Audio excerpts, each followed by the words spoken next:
This is Car Guys Talk with Andrew and Tavarish. If you watch an episode of Discovery's breakout hit Fast and Loud, because you're a glutton for punishment like I am, you'll notice that the first priorities of the show are 1. To introduce the show's characters, all portraying a different one-dimensional stereotype, and 2. Manufacture drama. For those of you unfamiliar with the show, here's an abridged synopsis of every single episode. Oh, great. Look at this long list. Andrew. How long does this go on? For a little while. Oh my God. Yes, this is what happens when you write things. Do you read things? Like how long are articles for you? Like, do you just do you just read tweets and you think that that's how long like things are?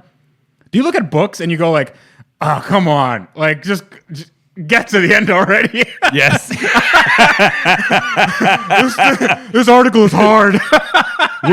What is reading? What is books? This is like Reading's for sissies. this is an average this is a very average article. It is a very it's Very average. It's average in quality and in size.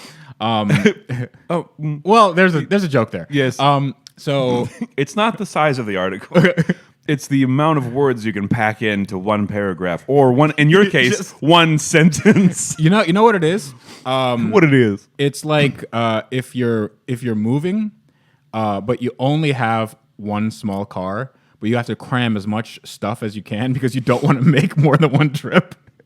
So you're just trying, or it's like when you're writing an essay at the end of an exam, and it has to be like you have to cover all these points, and it has to be in a certain number of words, and you're just like, I also think as well, in addition to that as well. Oh, you just become the architect in Matrix concordantly.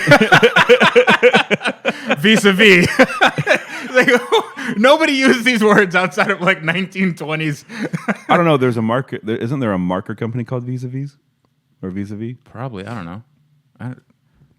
Okay. Thanks, Andrew. So we Concordantly. okay. So here's the synopsis of an average episode. Feel free to pause the video and read it for yourself.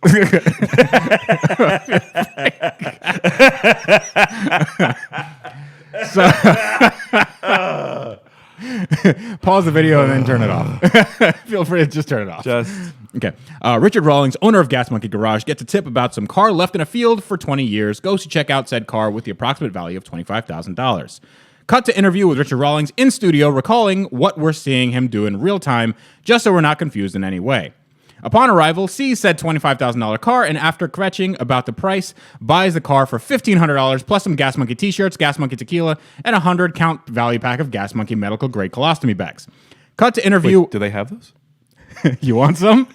I'm sure I can hook you up. Cut to interview with Richard Rawlings in studio, recalling what we're seeing him do in real time, just so we're not confused in any way. 10 minutes of commercials. Car gets to the garage. All the mechanics proclaim it to be the worst car they've ever seen while trying hard not to stare directly into the camera that's feeding them lines. They make jokes because bad humor is better than no humor, right?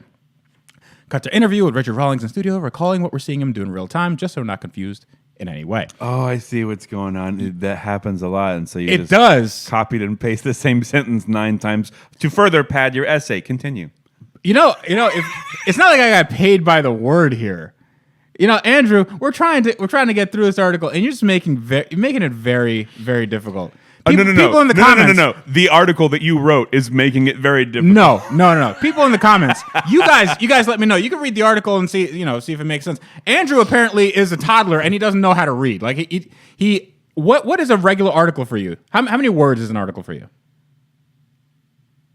I don't. You just. Your eyes just glazed over. Yeah. My mind immediately went to the drawings and stuff on the back of like a Captain Crunch cereal box. Oops, all berries.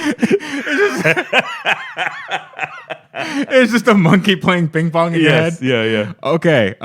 Oops, all berries. There we go. That's how. Just like your articles. Oops, no pictures. Oops, no. Yeah. Whoops. No pictures. And that's why I can't stand it. Oh, great. I hate it.